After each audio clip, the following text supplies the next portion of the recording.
You're welcome again, and it's our last interview segment for today on our show, Morning Watch on DRTV, reaching you live from the old city of Warri. You're welcome to our education focus. Now, President Muhammadu Buhari recently approves 18 billion naira as take-up of 4 new specialized universities. The issue of underfunding for ivory towers is no longer new.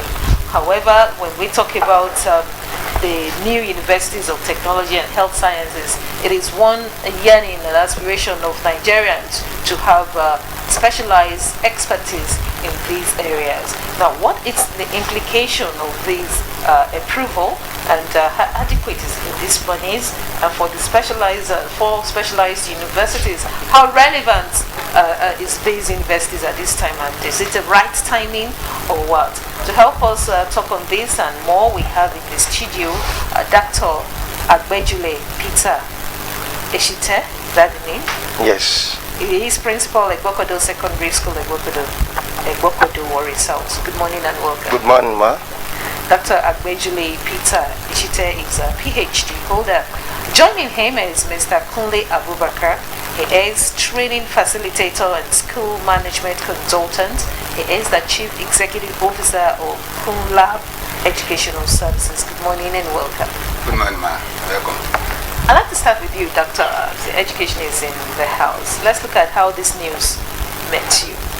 The approval by His Excellency President Muhammadu Buhari for 18 billion naira for the establishment of the 4 new universities of technology and health sciences. Well, it's a welcome direction. When I got the news, I was happy because there's no nation that can excel without technology. The 18 billion, some may think it's too much, but it's not too much. If you look at what other countries, the developed nations are spending in order to improve their technology,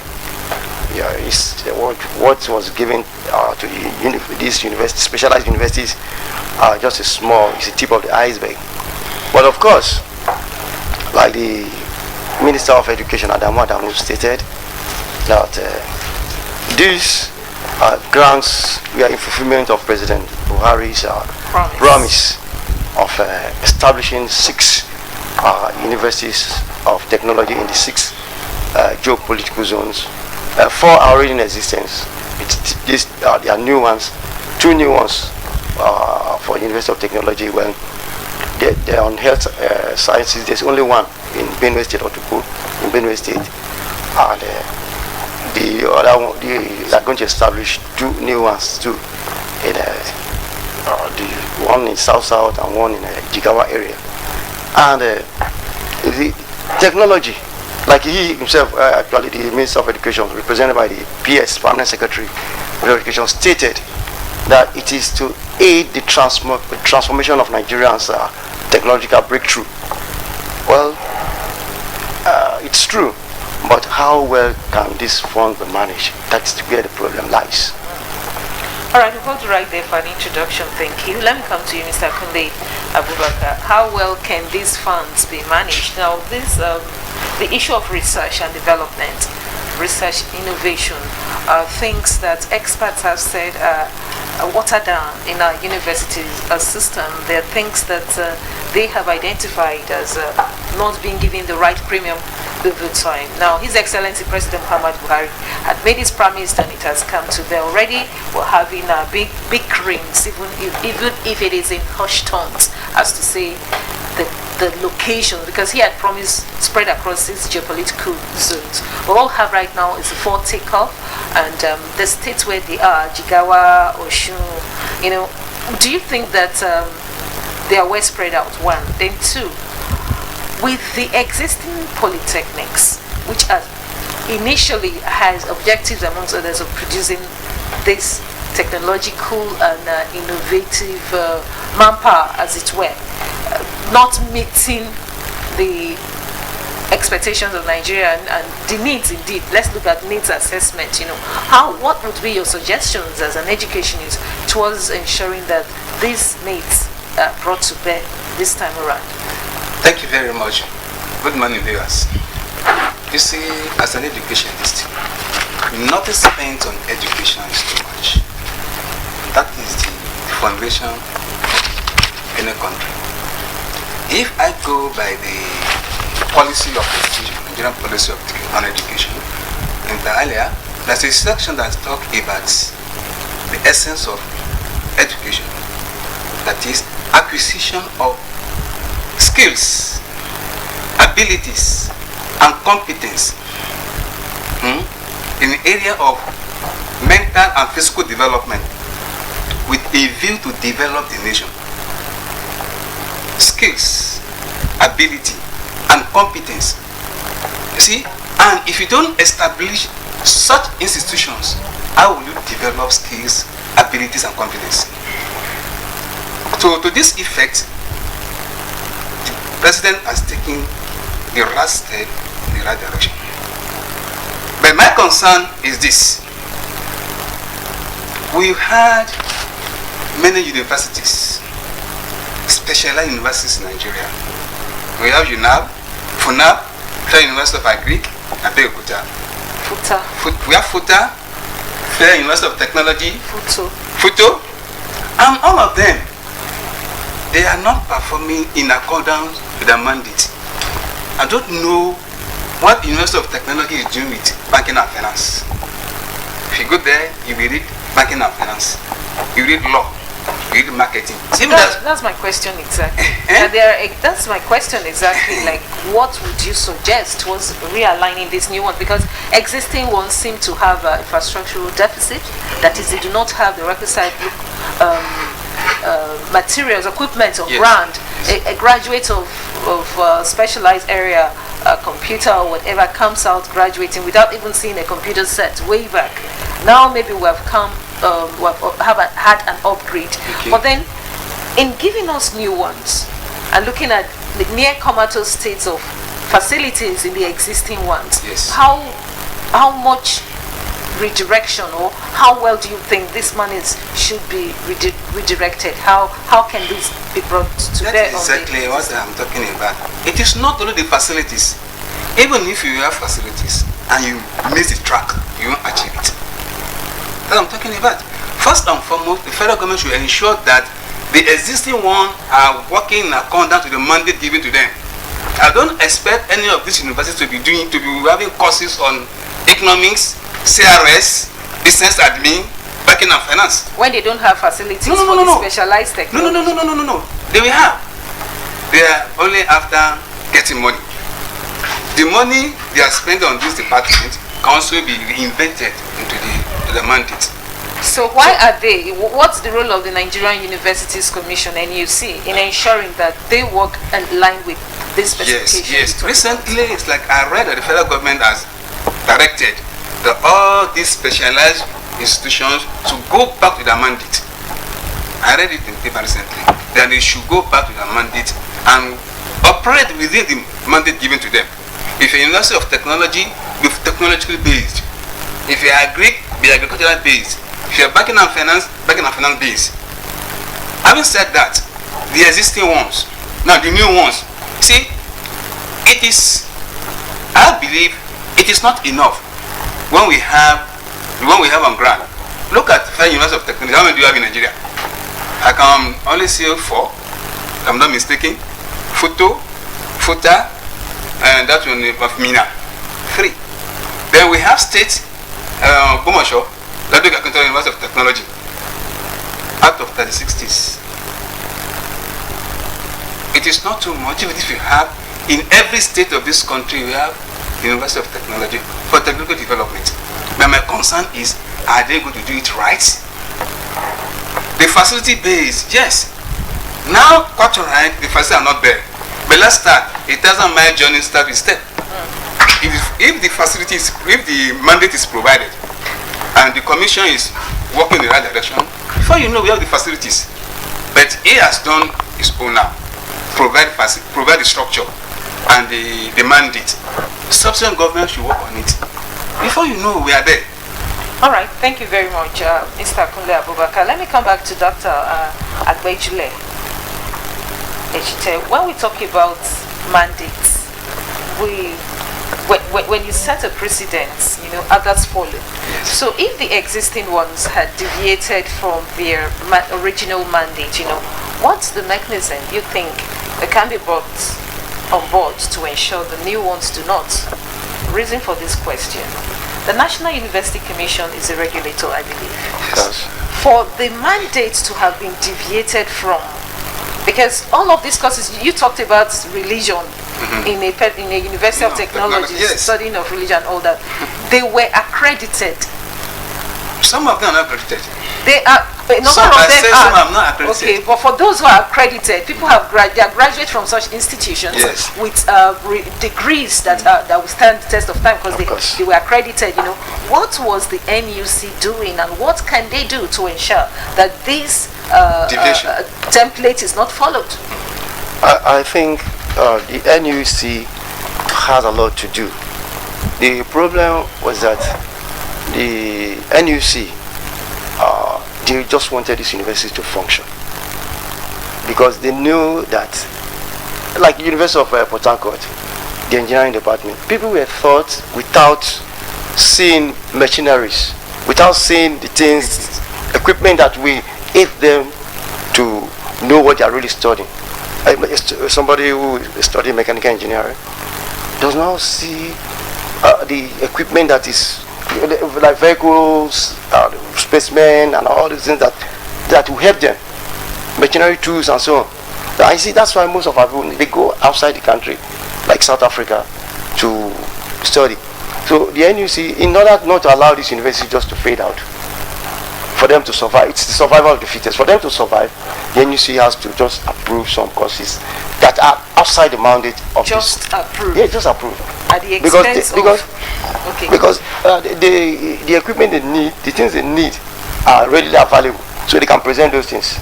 If I tell you, universities, when they want accreditation, they borrow things from other universities. They borrow things. So they do window dressing. Yeah, they do window dressing for accreditation to take. Yes, what do you see? They borrow. And we are licensing new universities and creating new ones. What? With the infrastructural deficit. Like what he said. If I want to deviate from his own side, I would have preferred that instead of establishing new ones, upgrade the existing ones. See how these polytechnics can be made to meet the mandates. Because if it's the people that come from outside this country, most of the people that come from outside this country, they are technicians, middle cadre level graduates. They are not degree holders, they are not masters, they are not PhDs. So there must be a synergy between the polytechnics and these universities. Because if the polytechnics are not well developed, the same thing will happen in the universities. The universities will not be able to meet their mandates. Actually, implementation has always been the bane of our problem. If you go back during 1976, Obasanjo established PRODA. PRODA was supposed to be an institute that can produce things, ceramics, engineering equipment, and so on. When the late Professor Ezekwe was the Director General, he did his best. But where is it now? Continuity. Okay, what are we saying? These new universities, will there be continuity? So instead of establishing new ones, harness the old ones, or upgrade the university, the polytechnics. We upgrade them, and let's see where we can go, and find out what has been the problem. Why are they not meeting what they are established to meet? Because the problem has been equipment, obsolete equipment. Not of the corruption is also there. Then excessive greed. Excessive greed. Prof, on the part of who? On the part of administrators. I said it the other time. On the part of administrators. Because anybody who goes as a vice chancellor or a registrar wants to enrich himself. I was shocked that even those who are surrounding the president, I was shocked to hear the former Minister of Sports, Dalong, saying the president wants to do something good. The president he knows what he's doing, but he's surrounded the people who are not ready to give him, good advice. They just sit aloof and say, "Let us wait. Let's see how he will do it." If you don't do that, then the president cannot go more. Because there should be experts. We should have the technical know-how. The expertise should come in. How has it succeeded in Malaysia? Because they are talking about establishing national institute in Abuja to take these people that are going to go to this University of Technology, the best graduates, they will take them and train them and re-establish the kind of thing that is in Malaysia and United Arab Emirates. Those people are people of like minds. If people of like minds don't work together, they will not achieve anything, and there will be no continuity. And if there's no continuity, then we are going nowhere. Thank you very much. Now, let me come back to you, Mr. Kunle Abubakar. Now, we'll talk about Jigawa, Osun, Bauchi, and Abuja as the host for this new universities of... One is in Akwa Ibom too. Okay. For the 4 new ones, actually, yes, Jigawa, Akwa Ibom, Osun, and then Bauchi. Now, when we talk about the implementation, some time ago when His Excellency approved the 1.5 billion for the refineries, rehabilitation of refineries, people were asking building of new refinery in Port Harcourt. Building of one new refinery in Port Harcourt. Expert question, why not that money be taken into the existing refineries, Warri, Kaduna, Port Harcourt, to ensure that they are brought to standard instead of just focusing on one. For this money, for novice like me, it sounds huge for 4 universities. Okay, now Prof has said it is not about creating new one, which is a bit different from your position. One, will there be continuity? Ask that question before. Then 2, what happens to the existing ones that are not able to meet up with the standard and indeed the mandate that you talked about, in refocusing for these new universities, what would be your blueprint for success in ensuring that these facilities are actually optimally utilized? Yes, thank you very much. You see, I'm happy you mentioned 4 states. And none of these 4 states has University of Technology. None of them. We can have University for General Studies. We have.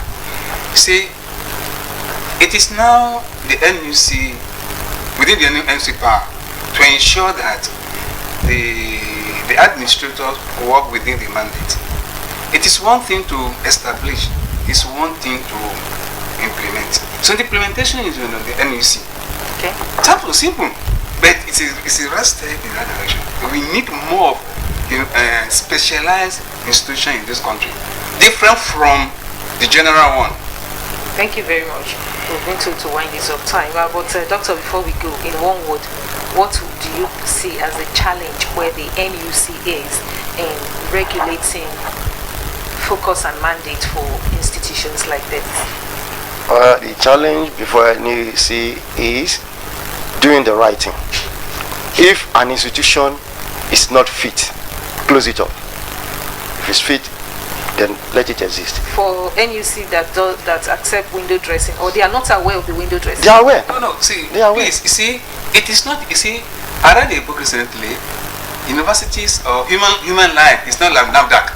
The one you have drug, or the drug, you cancel it. The human life, it takes time. You cannot close down university, but let's work on the administrators. No, who is who? When I say who in close, who is who in the set? The VC, the registrar, all these people, let's work on them. It's not usual of saying that I'm in office, it's my turn, let me buy money. Federal government appropriate bills to the institutions. What happens to the money? What happens to the funding? So right, what I'm saying, you can merge. You can. I'm not saying you close up and lose all the facilities. You can merge, because what for the ones that are not viable. Yeah, not viable should merge. Well, what I was talking about is we want, like the health sciences, we should stop medical tourism. We should look inward. Thank you very much. We just have some seconds to call it a day. When we talk about medical tourism to the UAE, United Arab Emirates, the Saudi Arabia, Egypt, and all that, it's huge. And then in the pandemic year, which we still are, we have seen a lot of challenges in our health sectors. To what extent will these new universities of technology closing the gaps where these deficits have been observed, it's another question. Will the monies that has been approved, 18 billion naira as take-up for the 4 specialized universities, being used judiciously? It's a question our resource persons are still saying could be checked if the NUC, Nigerian Universities Commission, the federal government, OMECASNU, stand their ground, and other regulators to ensure that these monies are utilized to specification, to projects for which they are meant. And they said they are recommending upgrade for existing institutions of specialized nature like that. We like to thank Mr. Kunle Abubakar, training facilitator and school management consultant, Chief Executive Officer, Kunlab Educational Services, for being here this morning. Thank you. Thank you. And also Dr. Agbejule Peter Eshete, PhD, Principal, Egbokodo Secondary School, Egbokodo, Warri South. Thank you for your time. Thank you, madam. Right, our show continues. A sports segment of our breakfast show is up next. Stay tuned.